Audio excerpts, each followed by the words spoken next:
ভেঙে টুকরো হয়ে গেল পাকিস্তান। পৃথিবীর বুকে জন্ম নিল আরও একটা নতুন রাষ্ট্র, রিপাবলিক অফ বালুচিস্তান। দীর্ঘ 7 দশকেরও বেশি সময় ধরে চলা রক্তক্ষয়ী সংগ্রামের পর বালোচ লিবারেশন আর্মি ঘোষণা করলো তাদের ঐতিহাসিক স্বাধীনতা। ঠিক কী ঘটছে আমাদের ঠিক পাশেই, জানতে ভিডিওটি শেষ পর্যন্ত দেখুন। আর হ্যাঁ, আমাদের চ্যানেলটি লাইক ও সাবস্ক্রাইব করতে একেবারেই ভুলবেন না। ভিডিও শুরুর আগে একটা প্রশ্ন, আপনার কি মনে হয় পাকিস্তান দেশটা একদিন পৃথিবীর মানচিত্র থেকেই মুছে যাবে? কমেন্ট করে অবশ্যই জানান নিজেদের মতামত। নমস্কার, আমি শুভ্র চট্টোপাধ্যায় আর আপনারা দেখছেন মাধ্যম। পাকিস্তানের সেনার সঙ্গে দীর্ঘ কয়েক দশকের রক্তক্ষয়ী সংগ্রামের পর অবশেষে নিজেদের স্বাধীন রাষ্ট্র হিসেবে ঘোষণা করল বালুচিস্তান। সম্প্রতি এই সংক্রান্ত এক লিখিত বিবৃতি সামনে এসেছে। বিবৃতিতে কোনো সংগঠনের নাম অবশ্য উল্লেখ করা হয়নি, তবে বোঝাই যাচ্ছে এই বিবৃতি বালোচ লিবারেশন আর্মির, যেখানে বালুচিস্তানকে রিপাবলিক অফ বালুচিস্তান নামে স্বাধীন দেশ হিসেবে ঘোষণা করা হয়েছে। সোশ্যাল মিডিয়ায় জারি করা ওই বিবৃতিতে বলা হয়েছে, পাকিস্তানের সেনাবাহিনীর সঙ্গে লড়াই করে বালুচিস্তানের 85% এলাকা বিদ্রোহীদের নিয়ন্ত্রণে। শুধু তাই নয়, বালোচদের নিজস্ব মুদ্রা, যার নাম বালোচ ফালুস, তাদের জাতীয় পতাকা, জাতীয় সঙ্গীতও রয়েছে। শুনে নিন একবার তাদের জাতীয় সঙ্গীত। बलोचिस्तान बरो बागो बहारे, बलोचिस्तान बलोचानी डेगारे, वो सदा शादाब ये गंजे वतन में, सलामत बा हमें हंदे अमन में। নিজেদের দেশের জাতীয় পতাকা নিয়ে বালোচদের আবেগটা একবার দেখুন।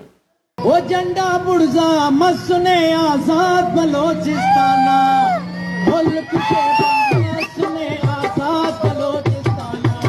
দেশের সোনা ও তামার খনি, 150টির বেশি জ্বালানি গ্যাসের খনি, 1200টির বেশি কয়লা খনি নিয়ন্ত্রণ এখন বালোচদের হাতে। এখানেই শেষ নয়, নয়া দেশ হিসেবে বালুচিস্তানের নিজস্ব প্রতিরক্ষা বাহিনী রয়েছে। 5 লক্ষ সদস্য বালুচিস্তানের মিলিটারি, নৌসেনা, বায়ুসেনা এবং প্রশাসনিক ক্ষেত্রে কর্মরত রয়েছেন। বিদ্রোহীদের দাবি, মানে মুক্তিযোদ্ধাদের দাবি, এখনও যে অংশে পাকিস্তান সেনা রয়েছে 2026 সালের মধ্যে তাদের সেখান থেকে সরিয়ে দেওয়া হবে। বর্তমানে পাকিস্তানের সেনা, পুলিশ বাহিনী থেকে বালোচ ও পশতুন সম্প্রদায়ের সদস্যরা পদত্যাগ করছেন। এই অবস্থায় বিবৃতিতে আন্তর্জাতিক সম্প্রদায়গুলির কাছে আবেদন জানানো হয়েছে বালুচিস্তানকে স্বাধীন রাষ্ট্র হিসেবে স্বীকৃতি দেওয়া হোক। বালুচিস্তান যে একেবারেই পাকিস্তানের নিয়ন্ত্রণে নেই তা এখন ক্রমশ স্পষ্ট হয়ে উঠছে। সম্প্রতি পাকিস্তানের সেনাপ্রধান আসিফ মুনির পাকিস্তানি সেনাবাহিনীকে কড়া বার্তা দিয়ে বলেছেন, বালুচিস্তানের পরিস্থিতি নিয়ন্ত্রণে আনো, নইলে নিজেদের উর্দি ছাড়ো। এর জন্য তিনি পাকিস্তানি সেনাদের 72 ঘন্টার সময়সীমাও বেঁধে দিয়েছেন। ইতিমধ্যেই একাধিক সংবাদ মাধ্যমে এই খবর প্রকাশিত হয়েছে। অন্যদিকে এই একই সময়ে জমিয়ত উলেমায়ে ইসলামের প্রধান মৌলানা ফজলুর রহমানও পাকিস্তান সরকারকে তীব্র সমালোচনা করেছেন। তিনি পাকিস্তান সরকারের বিরুদ্ধে তোপ দেগে বলেছেন, সরকার কার্যত বালুচিস্তানের উপর সম্পূর্ণ নিয়ন্ত্রণ হারিয়েছে। ব্যঙ্গ করে তিনি আরও বলেন, পাকিস্তানের সেনাবাহিনীর কর্মকর্তারা চাকরি থেকে অবসর নিয়ে নির্বাচনে প্রতিদ্বন্দ্বিতা করুন। সব মিলিয়ে পরিস্থিতি দেখে বোঝাই যাচ্ছে বালুচিস্তানের উপর পাকিস্তান সরকারের কার্যত কোনো নিয়ন্ত্রণ নেই। এবার শুনুন এ বিষয়ে মৌলানা ফজলুর রহমান ঠিক কী বলছেন। अगर सियासत करनी है तो वर्दी उतार कर आइए, इलेक्शन में हिस्सा लीजिए, पता चल जाएगा कि वर्दी वाले को लोग क्या वोट देते हैं। ये आपका इख्तियार है कि आप जिसको चाहेंगे हुकूमत देंगे और जिससे चाहेंगे हुकूमतें छीन लेंगे। প্রসঙ্গত, বালুচিস্তানের পাকিস্তানি শাসনের শৃঙ্খল ভেঙে ফেলতে দীর্ঘদিন ধরেই লড়াই করছে বালোচ লিবারেশন আর্মি। বিরাট সেনাবল নিয়ে লড়াইয়ে নেমেও এই অঞ্চলে রীতিমতো নাকানি চোবানি খেতে হচ্ছে পাক সেনাকে। এই অবস্থায় পাল্টা গুম, খুন, হত্যা ও ধর্ষণের মতো অমানবিক অত্যাচার চালিয়ে বিদ্রোহের আগুন নেভানোর চেষ্টা করছে ইসলামাবাদ। বিশেষ করে চীন পাকিস্তান অর্থনৈতিক করিডর তৈরি হওয়ার পর থেকেই আরও অশান্ত হয়ে উঠেছে এই বালুচিস্তান। অভিযোগ, খনিজ সমৃদ্ধ প্রদেশটিকে কার্যত লুট করছে পাক প্রশাসন। বালোচ জনতাকে দেওয়া হচ্ছে শুধু নির্যাতন আর দারিদ্র। তারই প্রতিবাদে স্বাধীনতার মরণপণ লড়াইয়ের নামে সেখানকার মানুষ। অবশেষে বালুচিস্তানের স্বাধীনতা ঘোষণায় পাকিস্তানের উদ্বেগ আরও বেড়েছে। বন্ধুরা, সত্যি কথা বলতে নিজের পাপের ফল ভোগ করছে পাকিস্তান। বিগত কয়েক দশক ধরেই পাকিস্তানের একটাই নীতি, সেটা হলো ভারতকে আঘাত করা এবং রক্তাক্ত করা। পাকিস্তান এই নীতিকে বাস্তবায়িত করতে সন্ত্রাসকে তোষণ করছে, জঙ্গিদের মদদ দিচ্ছে। সে দেশে প্রকাশ্যে সদর দপ্তর খুলে বসে আছে জঙ্গি সংগঠনগুলো, তাও একেবারে সেনাবাহিনীর নাকের ডগায়। ভারতের দুই সীমান্তবর্তী রাজ্য জম্মু কাশ্মীর এবং পাঞ্জাবে ধর্মীয় তথা রাজনৈতিক অস্থিরতাকে উস্কানি দেওয়ার লক্ষ্যে এই কাজ করে আসছে পাকিস্তান।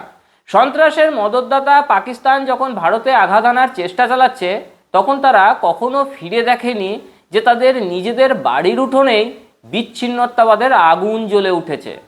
আয়তনের দিক থেকে পাকিস্তানের বৃহত্তম প্রদেশ হলো বালুচিস্তান। এই প্রদেশই এবার ঘোষণা করলো তাদের স্বাধীনতা। 1948 সালে বালুচিস্তান পাকিস্তানের অংশ হয়ে ওঠে। এক প্রকার জোর করে বালুচিস্তানকে পাকিস্তানের অন্তর্ভুক্ত করা হয়। সে সময় বালুচিস্তান প্রদেশের বেশ কিছু প্রভাবশালী উপজাতির নেতা ছিলেন, যারা তাদের এই প্রদেশকে একটি স্বাধীন রাষ্ট্র হিসেবে চেয়েছিলেন। তবে তাদের সেই চাওয়া এবং দাবিকে কোনো মূল্যই দেয়নি পাকিস্তানের তৎকালীন রাজনৈতিক নেতারা। এক প্রকার কার্যত জোর করে বালুচিস্তানের উপরে নিজেদের কর্তৃত্ব চাপায় পাকিস্তান সরকার। বালুচিস্তান প্রাকৃতিক সম্পদে পরিপূর্ণ এক ভূমি। কি নেই এখানে? গ্যাস, কয়লা, তামা, সোনা, সব কিছু। এই প্রদেশের বাসিন্দাদের দীর্ঘদিনের অভিযোগ, পাকিস্তান কখনো এই প্রদেশকে তার প্রাপ্যটুকু দেয়নি, তার মূল্য দেয়নি। দীর্ঘদিন ধরেই বঞ্চনা করা হয়েছে প্রদেশের মানুষের সঙ্গে। তারা শিকার হয়েছেন বৈষম্যের। সময়ের সঙ্গে সঙ্গে পিছিয়ে গিয়েছে বালুচিস্তান।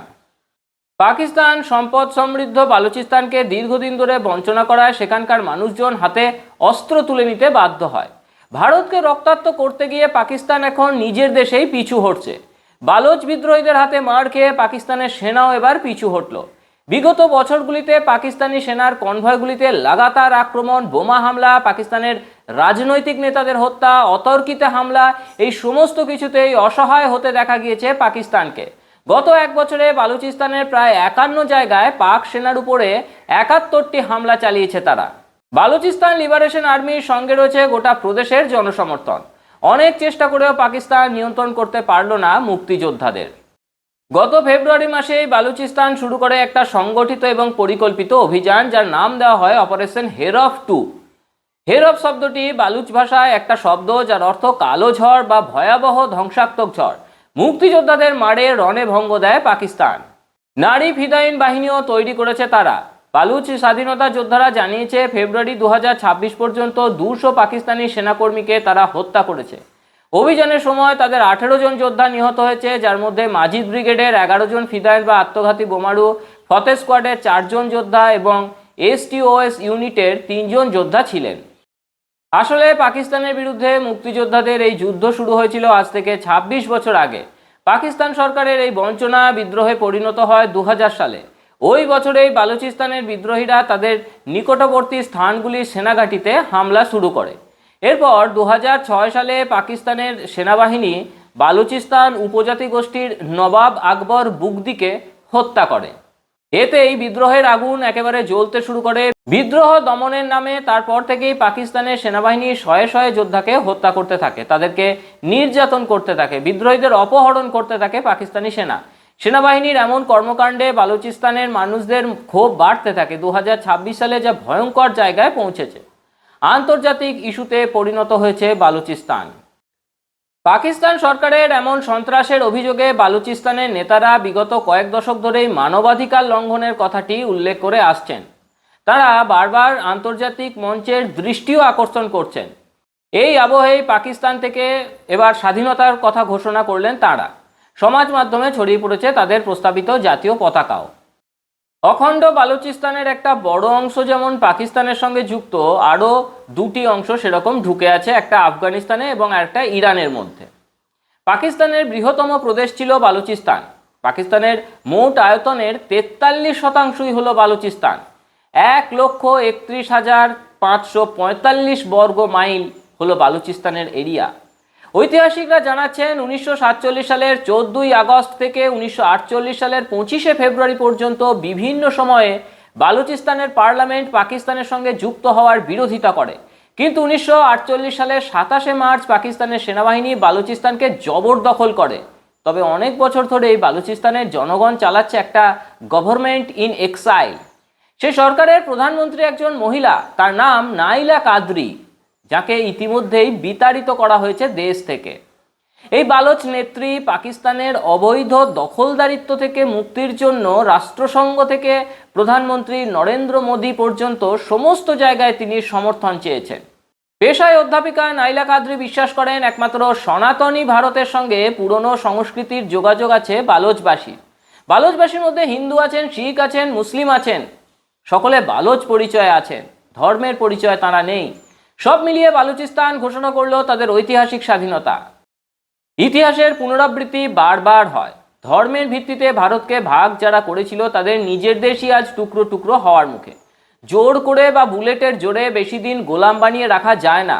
1971 সালে পূর্ব পাকিস্তানের নিরীহ মানুষদের ওপর অত্যাচার আর বঞ্চনার জবাব বাংলাদেশ নামের এক স্বাধীন রাষ্ট্রের জন্মের মাধ্যমে পেয়েছিল ইসলামাবাদ। যদিও সেই বাংলাদেশ আজ মৌলবাদী রাষ্ট্রে পরিণত হয়েছে, সে কথা আলাদা। আজ 2026 সালে দাঁড়িয়ে প্রকৃতির নির্মম পরিহাস দেখুন। যে পাকিস্তান অন্য দেশকে রক্তাক্ত করতে সন্ত্রাসবাদকে অস্ত্র বানিয়েছিল, আজ সেই আগুনই পুড়ছে তাদের নিজেদের ঘর। বালুচিস্তানের এই স্বাধীনতা পাকিস্তানের আভ্যন্তরীণ রাজনীতি আর ভৌগোলিক অখণ্ডতাকে এক চরম অস্তিত্ব সংকটের মুখে দাঁড় করিয়ে দিয়েছে। ভারতের বুক ভাঙার স্বপ্ন দেখতে দেখতে আজ পাকিস্তান নিজেই ভেঙে টুকরো হলো। বন্ধুরা, বালুচ মুক্তিযোদ্ধাদের এই স্বাধীনতা ঘোষণা নিয়ে আপনাদের মূল্যবান মতামত নিচে কমেন্ট বক্সে অবশ্যই লিখে জানান। বালুচিস্তানের এই লড়াইকে আপনি সমর্থন করেন কিনা তাও জানাতে ভুলবেন না। ভিডিওটি যদি আপনি তথ্যপূর্ণ মনে করেন তাহলে একটা লাইক করুন এবং বন্ধুদের সাথে শেয়ার করুন। আর এই ধরনের ইনডেপথ বিশ্লেষণ আরও পেতে লাইক এবং সাবস্ক্রাইব করুন আমাদের চ্যানেলটি।